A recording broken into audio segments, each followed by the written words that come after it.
बर्दाश्त नहीं हो रहा अब मुझसे। मनीषा कमरे में बैठकर अपने पैरों पर मरहम लगाती हुए गुस्से से कहती रहती है। इतने में ही अशोक घर आके कहता है, कहाँ हो सुनती हो?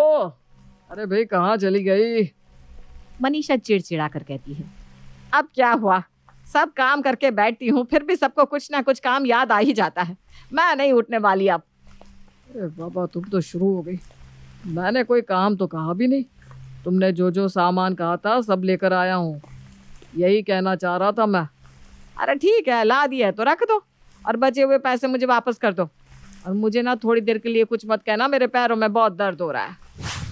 अशोक पैसे देकर कमरे से बाहर आ जाता है और मन ही मन सोचता है, भूख तो बहुत जोरों की लगी है, लेकिन अभी गरम चपाती सेकने को जैसे ही बोला तो मेरे ऊपर टूट पड़ेगी बिजली की तरह।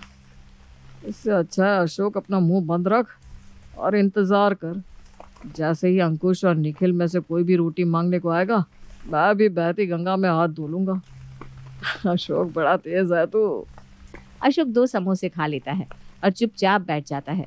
इतने में निखिल वहां आता है और कहता है, पापा मम्मी कहाँ है? मुझे बहुत तेज भूख लग रही है। तेरी मम्मी तो कमरे में है बेटा। मम्मी जल्दी से गरम चपाती सेक दो ना, मुझे बहुत भूख लग रही है। अरे बेशरम, मैं यहाँ मर रही हूँ और तुम्हें गरम रोटी की पड़ी है?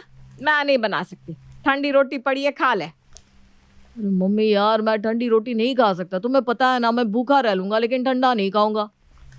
अब से ना मैं हमेशा से खाना बना कर ही रख दूंगी। ऐसा भी कौन सा सुख मुझे कुछ मिल गया इतने दिनों में?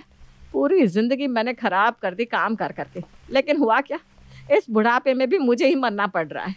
एक टाइम 3 टाइम का बना कर रख दूंगी मैं। मम्मी तुम छोड़ो, मैं तुम्हारे पैर दबाकर मरहम लगा देता हूँ, तुम्हें तुरंत राहत हो जाएगी।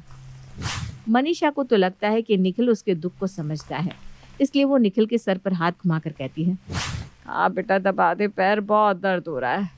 एक तू ही मेरे घुटने दबाने को आया, वरना दोनों बाप बेटे ने आज तक पूछा ही नहीं कि मैं दर्द में कैसे काम करती हूँ। निखिल 10 मिनट घुटने की मालिश करता है। मनीषा कहती है, अब छोड़ भी दे बेटा, तेरे भी हाथ दुख रहे होंगे। वैसे ना अब मुझे काफी आराम हो गया है। मनीषा की इतना कहने की देरी थी कि निखिल बोल पड़ता है, मम्मी मुझे गरम चपाती सेक के खाना दे दो ना। मनीषा गर्मा जाती है और निखिल के पीठ पर एक हाथ मारती हुए कहती है, मुझे लगा तू मुझसे प्यार करता है, मेरा दर्द तुझे समझ में आ रहा है, लेकिन तू क्यों समझे, यह सब तो गरम चपाती के लिए हो रहा था।